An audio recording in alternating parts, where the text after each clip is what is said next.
day, and thank you for standing by. Welcome to the Coherent Corp. FY24 fourth quarter earnings conference call. At this time, all participants are in a listen-only mode. Please be advised that today's conference is being recorded. After the speaker's presentation, there will be a question-and-answer session. To ask a question, please press star 11 on your telephone and wait for your name to be announced. To withdraw your question, please press star 11 again. I would now like to hand the conference over to your speaker today, Paul Silverstein, Senior Vice President, Investor Relations and Corporate Communications. Good afternoon, everyone. With me today are Jim Anderson, Coherent CEO, and Rich Martucci, Coherent's interim CFO. During today's call, we will provide a financial and business review of the fourth quarter of fiscal 2024 and the business outlook for the first quarter of fiscal 2025. Our earnings press release can be found in the Investor Relations section of our company website at coherent.com. I would like to remind everyone that during our conference call today, we may make projections or other forward-looking statements regarding future events or the future financial performance of the company. We wish to caution you that such statements are predictions based on information that is currently available and that actual results may differ materially. We refer you to the documents that the company files with the SEC, including our 10-Ks, 10-Qs, and 8-Ks. These documents contain and identify important risk factors that can cause the actual results to differ materially from those contained in our projections or forward-looking statements. This call includes and constitutes the company's official guidance for the first quarter of fiscal 2025. If, at any time after this call, we communicate any material changes to this guidance, we intend that such updates will be done using a public forum, such as a press release or publicly announced conference call. We will refer to both GAAP and non-GAAP financial measures during this call. By disclosing certain non-GAAP information, management intends to provide investors with additional information to permit further analysis of the company's performance and underlying trends. For historical periods, we provided reconciliations of these non-GAAP financial measures to GAAP financial measures that can be found on the Investor Relations section of our website at coherent.com. Now, let me turn the call over to Jim Anderson, our CEO. Thank you, Paul, and thank you, everyone, for joining us on our call today. It's been a little over 2 months since I joined Coherent, and I'm more excited today about the potential of this company and the opportunity for shareholder value creation than the first day I joined. I want to start by thanking my predecessor, Chuck Mattera, for his over 20 years of service to the company, including his last 8 years as CEO. Chuck's tireless dedication and leadership of Coherent has had a tremendous lasting impact on the company, and on behalf of all of our employees and our board of directors, I want to once again thank him for his service and wish him all the best. I'd also like to take the opportunity to thank my new Coherent teammates for the incredibly warm welcome to the company. In these first weeks, I've met with employees at many of our locations across the world. I'm deeply impressed with the exceptional depth and breadth of talent, as well as the determination and hard work of my teammates. I look forward to working side by side with them to unlock the full potential of the company. Since joining Coherent, I've received a number of questions from employees and shareholders regarding my initial impressions on the business and our long-term strategic direction.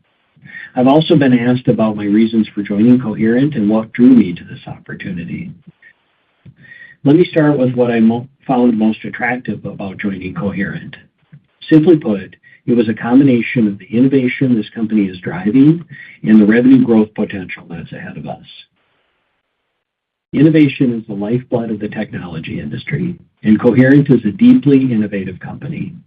Over the course of my career in the tech industry, I've worked at many innovative companies, and I can tell you firsthand that the innovation happening every day in this company is absolutely world-class. Innovation is in the company's DNA. We innovate at a foundational physical level that underpins critical advancements in many of today's most important and demanding growth applications. Innovation is what this company was founded on, and I believe it's why the company has thrived for over 50 years. And I want to ensure that we continue to cultivate this culture of innovation for the next 50 years. Of course, innovation is only meaningful if it ultimately has impact on people's lives and translates into shareholder value creation.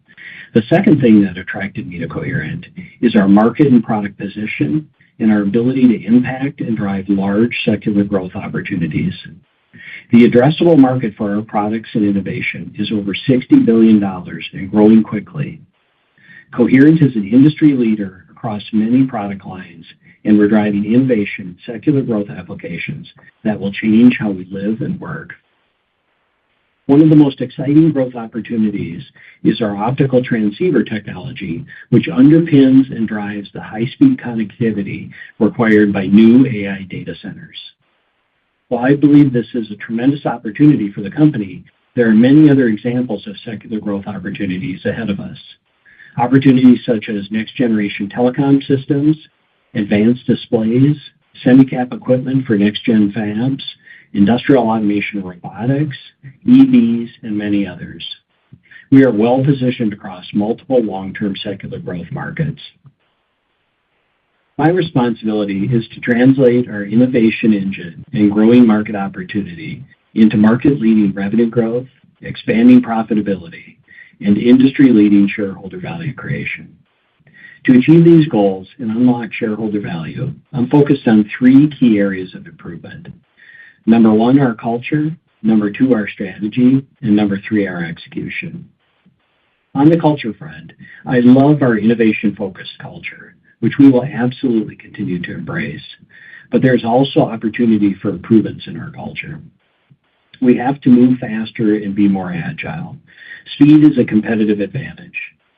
To this end, we've initiated changes to simplify our organizational structure, empower our leaders, streamline decision-making, accelerate execution, and ultimately deliver our innovative products to market faster for our customers. Cultural change takes time, but I'm excited about some of the early results I'm already seeing across the company. Moving to strategy, we have a very diverse portfolio of product lines and assets, and we have a significant opportunity to further optimize and focus this portfolio for growth and profitability. To that end, in June, we initiated a portfolio review to assess each element of our product portfolio across a set of strategic and financial criteria. We plan to use this assessment as the foundation for making investment and capital allocation decisions moving forward. Across our portfolio, we have strong growth engines that need the right level of investment to realize their full growth potential. However, we also have product lines and assets that are non-strategic and underperforming. We will shift investment to the areas of greatest opportunity, and we will divest or stop investment in underperforming areas. Doing so will drive greater focus, concentrate our OpEx and CapEx dollars on our strongest growth and profit engines, accelerate the deleveraging of our balance sheet, and enhance our EPS and cash flow growth.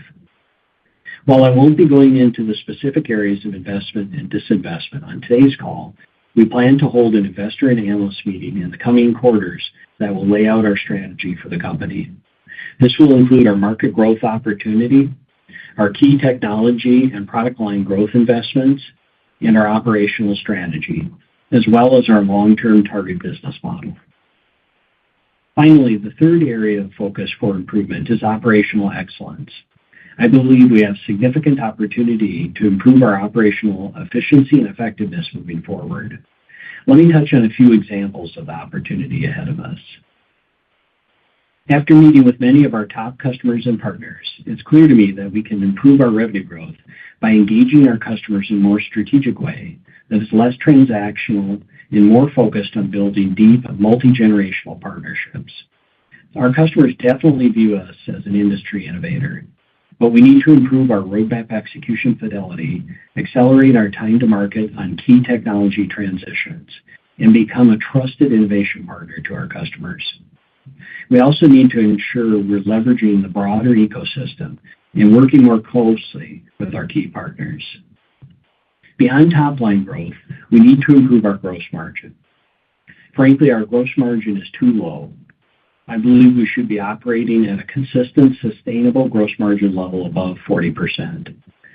On pricing, it's clear we have room for improvement. Our team is implementing a new pricing optimization strategy across our businesses to appropriately balance competitive pricing with fair payment for the innovation that we deliver to our customers. On the cost side of the gross margin equation, we have multiple areas for improvement. For example, we need to improve our product yields, our overall asset utilization, and our make versus buy decisions. Gross margin improvement will take time, but we are determined to drive a disciplined roadmap of margin expansion. On operating expenses, we need to improve return on investment. For R&D, while innovation requires investment, those investments must be focused, efficient, and offer high return. Today, our R&D investment is spread too thin. We will focus our R&D investment on the areas of greatest growth potential and eliminate investment in highly speculative projects that lack a strong business case. On SG&A, we need to drive greater efficiency. We will execute on our in-flight synergy and efficiency programs while finding new ways to better leverage our significant scale. Ultimately, our goal is to increase cash generation. Consistent growth, gross margin improvement, and better OpEx efficiency will help. However, we also need to improve our return on capital expenditures. We will align our CapEx investments with our overall portfolio strategy and focus on our areas of greatest growth and profitability. With better operational discipline, I believe we have opportunity to significantly increase our free cash flow and accelerate our pace of debt reduction and deleveraging. Our near-term capital allocation priorities are first, to fund our organic growth engines, and second, to deleverage our balance sheet as quickly as possible. I believe the combination of an enhanced culture, along with strategic portfolio optimization and operational execution improvements, will help put us on a path of sustained market-leading growth, enhanced profitability and cash generation, and a strong balance sheet. As I mentioned earlier, I look forward to sharing more details about our plans and specific business metrics and targets at an upcoming investor and analyst meeting. One of my near-term priorities is to fill the CFO role. We're considering both internal and external candidates and making good progress on the search. Once the new CFO is in place, we'll set a specific date for our investor and analyst meeting. I'll now switch gears and provide some brief comments on our fiscal fourth quarter results. Revenue in Q4 increased by approximately 9%, both sequentially and year-over-year, driven primarily by strong growth in our datacom transceivers for AI data center deployments. Non-GAAP gross margin expanded by 145 basis points sequentially, due primarily to recovery from the transitory issues that impacted our Q3. Non-GAAP EPS grew by 16% sequentially and by almost 50% year-over-year as a result of top-line growth and margin expansion. Let me summarize what we're seeing in our business by end market vertical. In the communications end market, Q4 revenue increased by 10% sequentially and by 19% year-over-year. We experienced strong growth in datacom, where Q4 revenue grew 16% sequentially and 58% year-over-year, due primarily to AI data center demand. We saw strong sequential growth in our 800G datacom transceiver revenue in Q4 and are also seeing increasing orders and backlog for the current and future quarters. We also delivered initial samples of our 1.6T datacom transceivers, which we expect to begin ramping in calendar 2025. Our new datacom optical switch platform is progressing well and is generating significant customer engagement, and we expect to enter customer trials in calendar 2025. Growth in datacom was partially offset by a 6% sequential and 38% year-over-year decline in telecom revenue due to end market weakness. Although we expect the telecom end market to remain weak in the near term, we also expect to ramp our new 100G ZR and 400G ZR+ coherent transceivers over the course of our fiscal year. Overall, we expect the communications market to be a strong long-term growth factor for the company. In the industrial end market, revenue increased 2% sequentially and 5% year-over-year.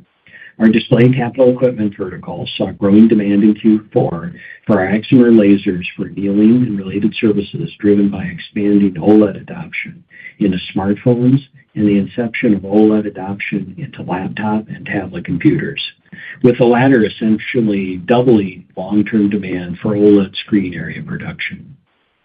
In our other industrial verticals, we saw relatively stable revenue in aggregate. While we expect overall industrial and market demand to be soft in the near term, we believe we are well positioned for growth over the long term, given our multiple growth opportunities in this segment, driven by new product introductions, such as our fiber laser platform for cutting and our new line beam annealing systems for Gen 8 display fabs. In our two remaining markets, electronics and instrumentation, each of which account for less than 10% of our total revenue, we saw sequential revenue growth, and both end markets remain long-term growth opportunities for us. In summary, about 2 months in, I'm even more excited about the opportunity to unlock significant shareholder value based on the depth and breadth of our innovation, the size of the market opportunities we address, and the potential to improve our operational execution. We're expecting strong growth in our datacom business over the coming quarters. And while some near-term softness persists in our telecom and industrial end markets, we expect fiscal 2025 overall to be a solid growth year for the company. I'll now turn the call over to our interim CFO, Rich Martucci. Thank you, Jim. Overall, I'm very pleased with the continued sequential financial progress we made in the fourth quarter of fiscal 2024. We delivered a strong quarter with sequential revenue growth and healthy improvement in our gross and operating margins, which drove sequential earnings per share growth. Fourth quarter revenue was $1,314 million, representing an increase of 8.7% sequentially and 9.1% versus the prior year. From a segment perspective, networking revenue increased 10% sequentially and by 16% year over year. Material segment revenue increased 17% sequentially, but decreased 3% year over year, and our laser segment revenue increased by 1% sequentially and by 7% year over year. Our fourth quarter GAAP gross margin of 32.9% improved by 255 basis points sequentially and by 437 basis points versus the prior year. Our non-GAAP fourth quarter gross margin of 37.2% improved by 145 basis points sequentially and 132 basis points versus the prior year. Sequential improvements were primarily due to our increased revenue volume and resolution of the transitory margin issues that we cited in the preceding quarter, including the recovery in our datacom AI transceiver yield and resolution of the power failure issue that depressed both of our silicon carbide revenue and gross margin. Our fourth quarter GAAP operating expenses were $339 million compared to $344 million in the prior quarter and $499 million in the year-ago quarter. Fourth quarter non-GAAP operating expenses were $266 million compared to $250 million in the prior quarter and $248 million in the year-ago quarter. The sequential increase in non-GAAP operating expenses includes year-end bonus and benefit adjustments and Term Loan B refinancing fees. Looking ahead, we plan to continue to be disciplined in managing our SG&A expenses while ensuring that we invest in our product portfolio. Our fourth quarter restructuring expenses included in GAAP operating expenses were $14 million compared to $12 million in the preceding quarter and $119 million in the year-ago quarter. Our restructuring synergy and site consolidation plans are progressing in line with previously communicated expectations in terms of both cost and savings. Our fourth quarter 4.8% GAAP operating margin increased by 296 basis points compared to 1.8% in the prior quarter, and by 1,769 basis points compared to an operating loss of 12.9% in the year-ago quarter, driven by improvements in both gross margin and operating expense leverage. Our fourth quarter 17% non-GAAP operating margin increased by 191 basis points compared to 15.1% in the prior quarter and by 162 basis points compared to 15.4% in the year-ago quarter, driven by improvements in both gross margin and operating expense leverage. Our fourth quarter interest expense was $68 million compared to $73 million in the preceding quarter and $79 million in the year-ago quarter. The full year FY24 GAAP tax rate was negative 7.5% compared to 27% in the previous year. The full year FY24 non-GAAP tax rate was 20.7% compared to 18.2% in the previous year. Fourth quarter GAAP earnings per diluted share was negative 52-cent loss compared to a 29-cent loss in the prior quarter and a $1.54 loss in the year-ago quarter. Fourth quarter non-GAAP earnings per diluted share was 61 cents compared to 53 cents in the preceding quarter and 41 cents in the year-ago quarter. We generated $162 million in cash from operations in the fourth quarter compared to $117 million in the prior quarter and $182 million in the year-ago quarter. Fourth quarter capital expenditures were $100 million versus $93 million in the preceding quarter and $93 million in the year-ago quarter. Free cash flow net of the $49 million of capital funded by the Silicon Carbide LLC minority interest investment was $111 million. We paid down $64 million in debt during the quarter and a total of $229 million for all of fiscal 2024. Total debt at the end of FY24 is $4.17 billion. Unrestricted cash increased to $926 million from $899 million in the prior quarter.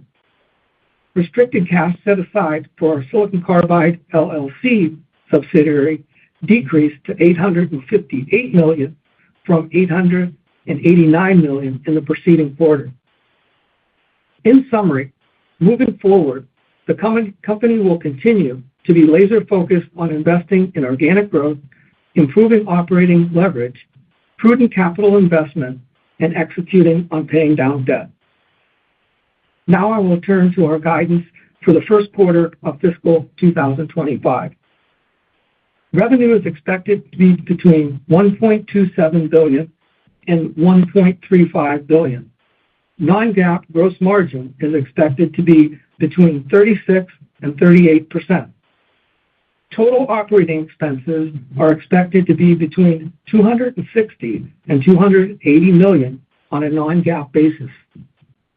Tax rate for the quarter is expected to be between 20% and 23% on a non-GAAP basis. EPS is expected to be between 53 and 69 cents on a non-GAAP basis. Operator, that concludes our formal comments. We can now open the call for questions. Thank you. As a reminder, to ask a question, please press star 11 on your telephone and wait for your name to be announced. To withdraw your question, please press star 11 again. One moment for questions.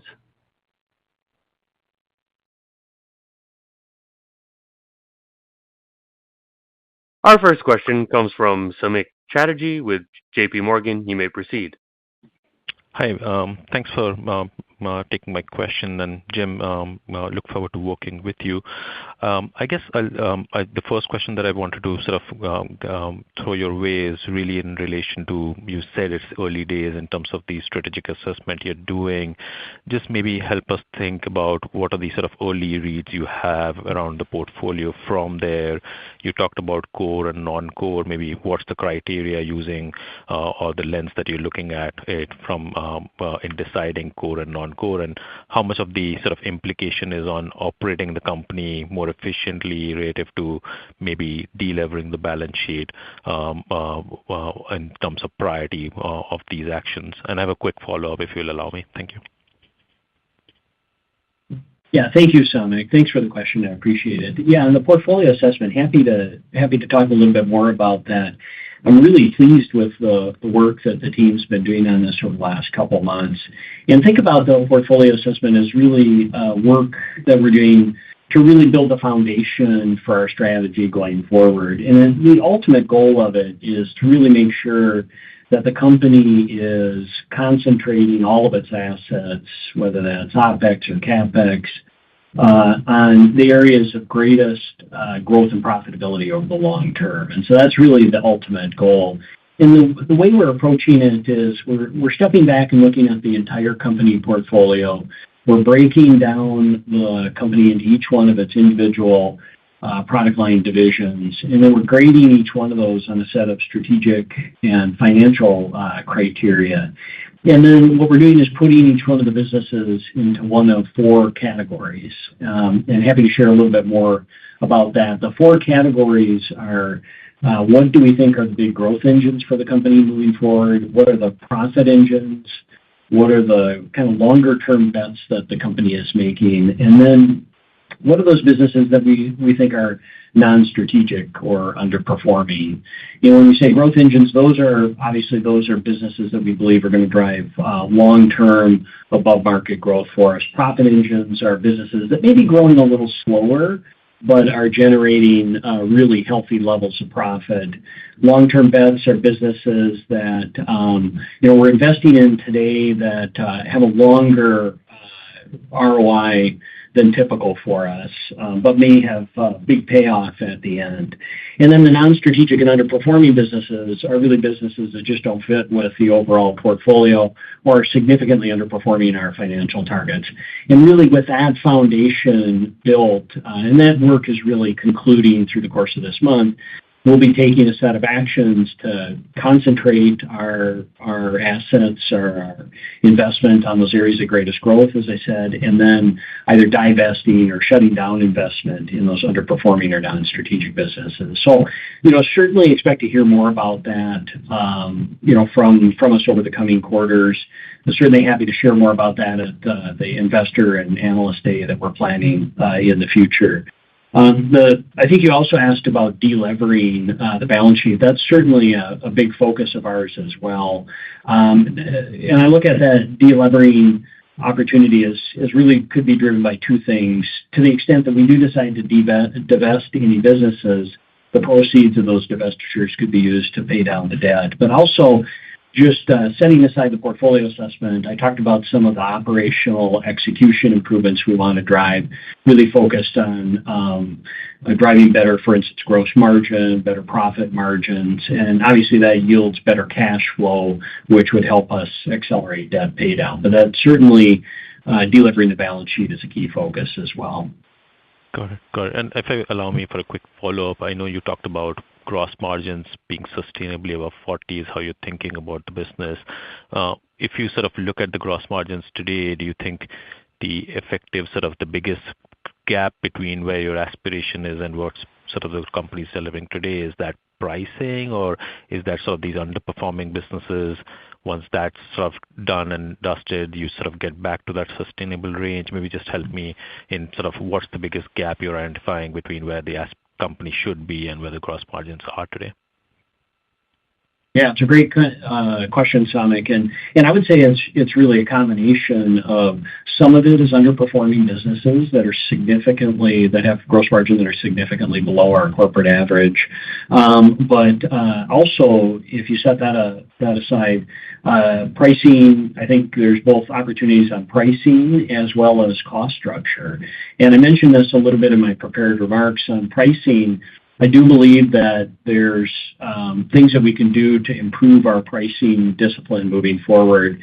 And some of those ideas that I'm bringing with me is some of what I did in prior companies where we applied some advanced, think about it as pricing analytics, pricing strategies that really are targeted at making sure that we're competitive on price, but also that we're getting fair value for the innovation that we're bringing to market. So I think there's a pricing initiative that we've kicked off around better pricing discipline. I expect that to yield gross margin improvement, but then also cost. Look, I think there's a number of different areas across the company where we need to be focused on driving better cost structure. And I mentioned a few of those in the prepared remarks. I think product yields, we have improvement to drive there, asset utilization. And then I think the third area that I mentioned was better make versus buy decisions, making sure that we're leveraging the bigger ecosystem where it makes sense and making sure that we're applying our assets to where we're driving greatest differentiation or that's providing our customers some sort of significant advantage.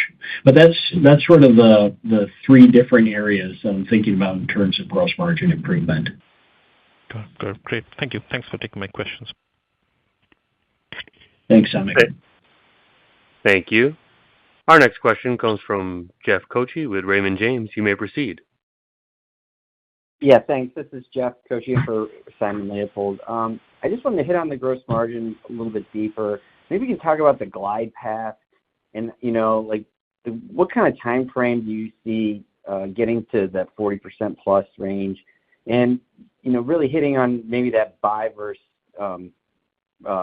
make decision. You had a competitor, or your competitor last night talking about EML, the indium phosphide lasers, being booked out through the end of 2025 is in that's 200 gig per lane. And maybe just update your thoughts around that for, in-house production there. Thank you. Yeah, thanks, Jeff. On the first part of your question, the glide path, that's definitely a topic that we want to cover at that investor day that I mentioned. So we'll be scheduling that in the coming quarters. And what we'll do as part of that investor day is not just lay out the company strategy, but give an overall business model target for the company in a sense of what our timing is of the the time frame to achieve that business model target, including the gross margins. But this will definitely be a key focus area for us moving forward. And look, gross margin improvement takes time, whether it's pricing or cost reductions, those take work. And but we're determined to drive a steady roadmap of improvement moving forward. And so you'll hear more about us or from us around the timing of those gross margin improvements in the quarters ahead. And then on the second part of your question, make versus buy. Look, I think the way to think about this is one of the benefits that Coherent has versus our competitors, and it's a benefit that our customers see every day, is there's a number of places where we're vertically integrated and where we build, for instance, not just the datacom transceiver, but we build a number of the components that go into that transceiver. And to the extent that that provides us differentiation or faster time to market or generates real value for our customers, that's fantastic, and we will continue to do that. But what I want to make sure that we're careful about is not just building it internally for the sake of building it internally, but to the extent that there's external providers or an ecosystem that we can leverage that's competitive in terms of technology and cost with the internal option, I'd rather use those resources to focus those on areas that we could truly differentiate and add value for our customers. So I just want to make sure that we're being objective moving forward on make versus buy and being smart about how we leverage forward. Got it. Appreciate it. Thanks. Thank you. Thanks, Jeff. Our next question comes from Tom O'Malley with Barclays. You may proceed. Hey, Jim. Thanks for taking my question, and great to meet you. I look forward to working with you as well. But I kind of wanted to ask on the optical opportunity and the transceiver business in general.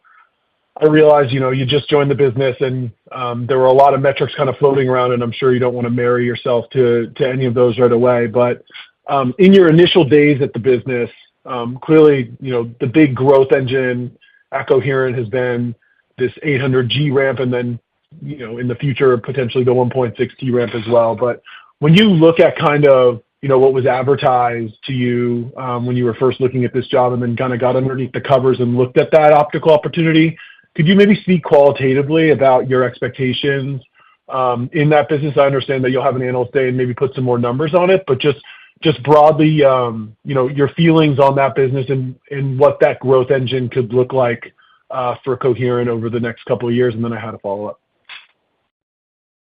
Yeah, thank you, Tom, for the question. Yeah, the short answer is it's better than I thought before I joined the company.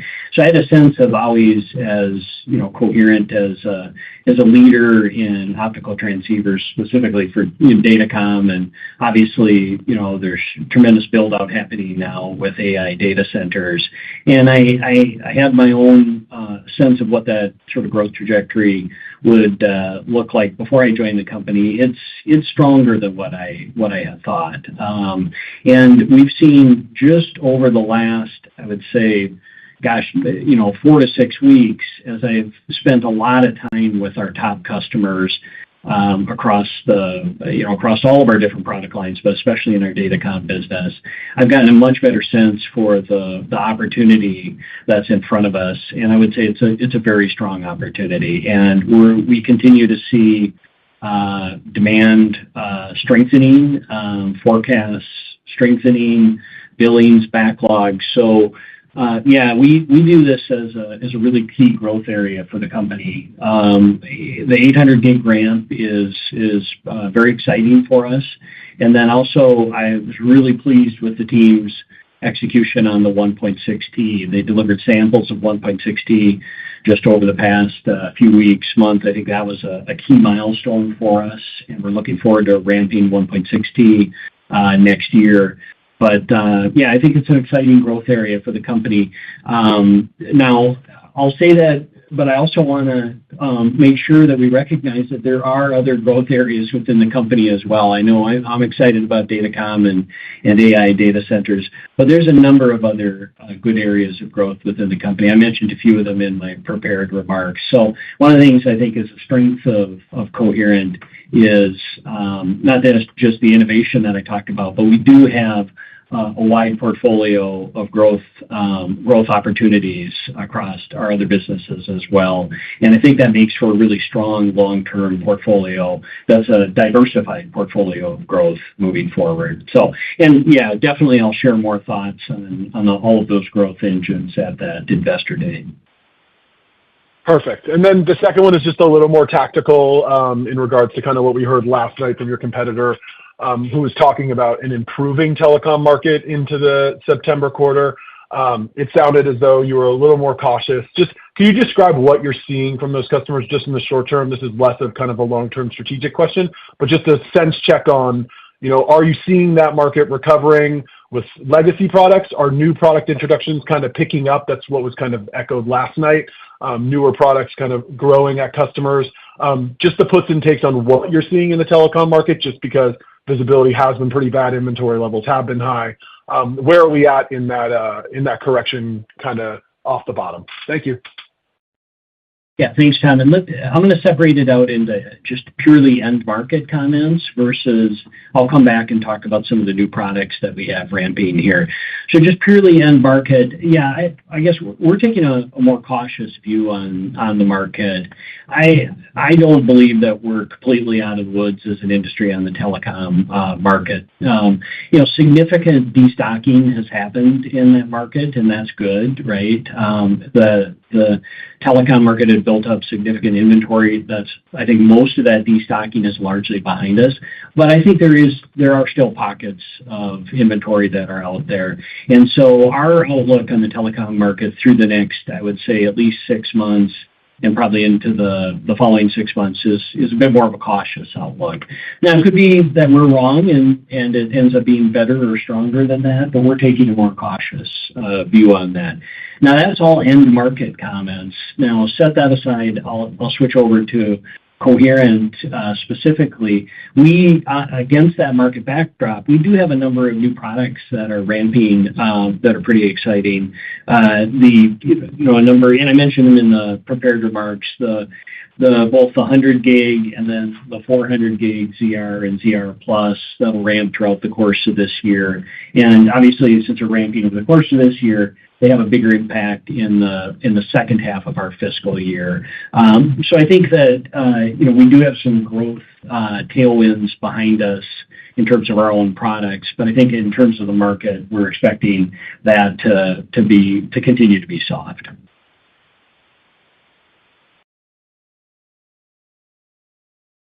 Thanks, Tom. Operator, next question. Thank you. Our next question comes from Meta Marshall with Morgan Stanley. You may proceed. Great, thanks. I'll start with a question non-AI, just to focus on some other areas of the business. The materials business looked to have kind of better than expected performance throughout the quarter. Was some of that just improvement on silicon carbide yields that had kind of encumbered last quarter? Were there any other markets worth calling out that improved there? And then maybe just as a second question, on the datacom side, I know the focus is on 400 gig and up, but just any recovery you guys are seeing in kind of demand for the non-AI speed transceivers. Thanks. Thank you. And on the first part of your questions on the materials business, yeah, we did see some pickup in the materials business from Q3 to Q4. And you're right, actually, a good chunk of that was the production issues that we had on silicon carbide in Q3. We were able to catch up on those issues or catch up on that demand in Q4. And so we had a little bit of depressed demand or depressed shipments in Q3. We were able to catch up on that in Q4. So some of that sequential gain is, certainly due to that silicon carbide catch up. And then on the second part of your question, I caught that it was on datacom, but I didn't quite hear the end of the question. Would you mind repeating the end of that datacom question? Yeah, just demand for kind of the non-AI speeds or the kind of sub 400 gig. I know that had been an area of more depressed demand, but if you're seeing any changes there. Got it. The sub 400 gig. We're expecting that to be relatively stable. So we don't expect to see any huge growth from that or any huge decline. We're modeling that moving forward as relatively stable. Great. Thank you so much. Thank you.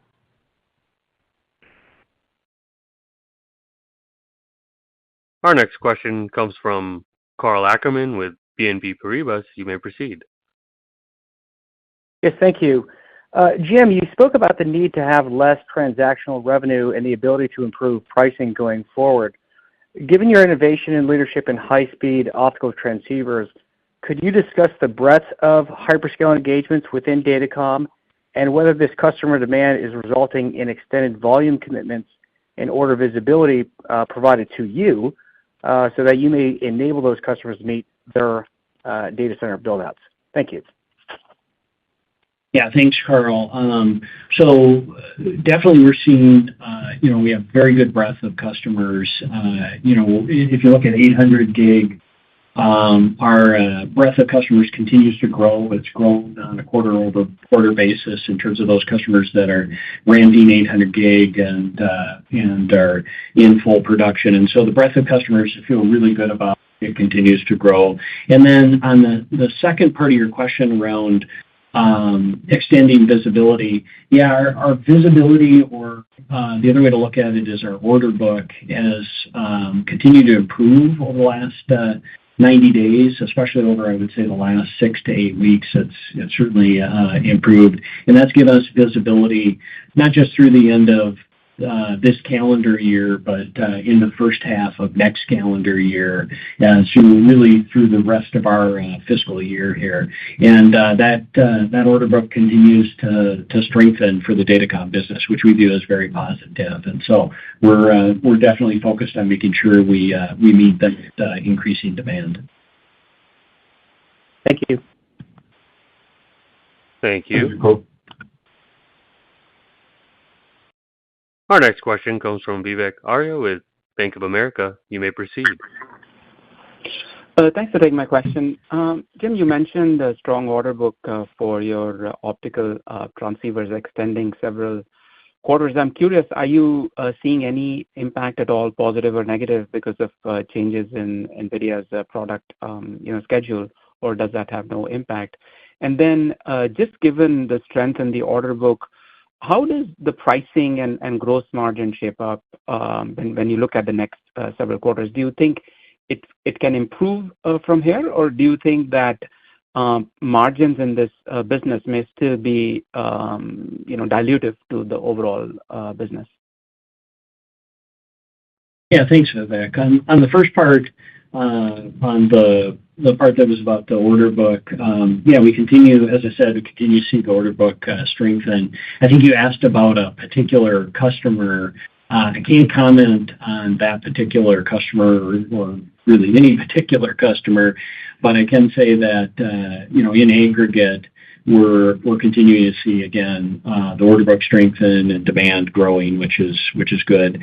On the pricing and gross margin, in general, what we would usually see in the transceiver market is the newer speed grades like 800 and then soon to be 1.6T generally carry higher gross margins than the older speed grades, right? The older speed grades are usually become commoditized over time. And so to the extent that we're ramping the newer speed grades, that's certainly generally a tailwind for us. But a lot of my comments on earlier on gross margin are really focused at the aggregate company level, not just in Datacom, but at the aggregate company level. I believe that there's opportunity for us to improve our pricing discipline, to have a better optimized pricing strategy across the company, across all of our product lines. And then also, there's a number of cost structure improvements that I think the company has opportunity to improve, not just in Datacom, but across some of our other product lines as well. And for my follow-up, so you're guiding, the current quarter roughly kind of flat sequentially. What are the puts and takes from the different segments? And I know you're not guiding to December, but should we assume that those same end market trends follow in December also, or do you think that there is the prospect for some sequential improvement as we look at December, just from a broad end market perspective? Thank you. Yeah, but back on the September quarter, the one that we currently guided, we guided roughly flat sequentially. We would expect the Datacom business, as we were just talking about, we would expect the Datacom business to be sequentially up, but some of our other businesses tied to the telecom and the industrial markets to be sequentially either flat or sequentially down. And so that offsets some of the Datacom growth. And if you look at the midpoint of our guide, obviously our guide is a range, right? And that's what we're seeing for the current quarter that we're in. For the December quarter, I'll probably save those comments until the next earnings call. We'll give more insight into what we're seeing in the December quarter and maybe into the beginning of the next calendar year as well. Thank you. Thanks, Vivek. Thank you. Our next question comes from Atif Malik with Citi. You may proceed. Thank you. This is Papa Silla for Atif. Thank you for taking my question. I guess my first question was around the industrials business. I guess just looking at it sequentially, we saw a little bit of a deceleration versus last quarter. So we were just wondering if you can touch a little bit on the puts and takes there, or perhaps just touch on areas that last quarter some difficulties such as precision manufacturing, EUV, semicap back end, and how they are doing this quarter. Yeah, thanks for the question. Yeah, on kind of the broad base of industrials in aggregate, we did see a little bit of sequential improvement in aggregate in the industrials from Q3 to Q4. But moving into the current quarter, as I just mentioned on the prior question, we're assuming that both the telecom as well as the industrial space are either kind of flat sequentially, or there's some segments that are sequentially down. And that offsets, we're assuming that offsets some of the Datacom sequential growth that we're expecting in the current quarter. Got it. And for my quick follow-up, I wanted to touch a little bit on the AI front, particularly on the laser front of things for 1.6T. So I guess our understanding is that from an industry-wide perspective, all three technologies, so VCSEL, EML, SiPho, have their own pockets of demand. So we were just wondering from your end, can you touch on engagement across those three and kind of what those mix look like currently and what they might look like maybe 2-3 quarters down the line? Yeah, I think, one of the great things about Coherent is, look, we have a really wide portfolio of technology. And so, we develop our own VCSELs, we manufacture our own VCSELs, we do the same in EML, indium phosphide, we develop and manufacture in-house. So we both develop and manufacture a number of those lasers in-house, but then where it makes sense, we also source some of those lasers externally as well, right? And so for 1.6T, or any technology beyond that as well, we'll always make best use of whatever we think is the best technology to bring the most advanced, most innovative product to market for our customers. Whatever gives us the biggest technical advantage versus our competition and the biggest differentiation for our customers, we'll always select that technology. Whether it's developed in-house or whether we source it externally, we'll select the best technology that benefits our customers. So I think I probably won't give any prognostication on 1.6T and how much of it will be VCSEL versus other technologies. But we'll probably share more about that as we get closer to 1.6T, production ramp. Got it. Thank you. Thank you. Our next question comes from Ruben Roy with Stifel. You may proceed. Thank you, and hi, Jim. I know you had a lot of questions on the strategy, and I appreciate the commentary, high level, Jim. But I wanted to just maybe talk about pricing optimization one more time. And you talked about some successful turnarounds that you've had, and I've watched the last one, which was tremendous and in short order. And I'm just wondering if you could comment a little bit, given that the breadth of products and markets, customers, et cetera, is a lot different.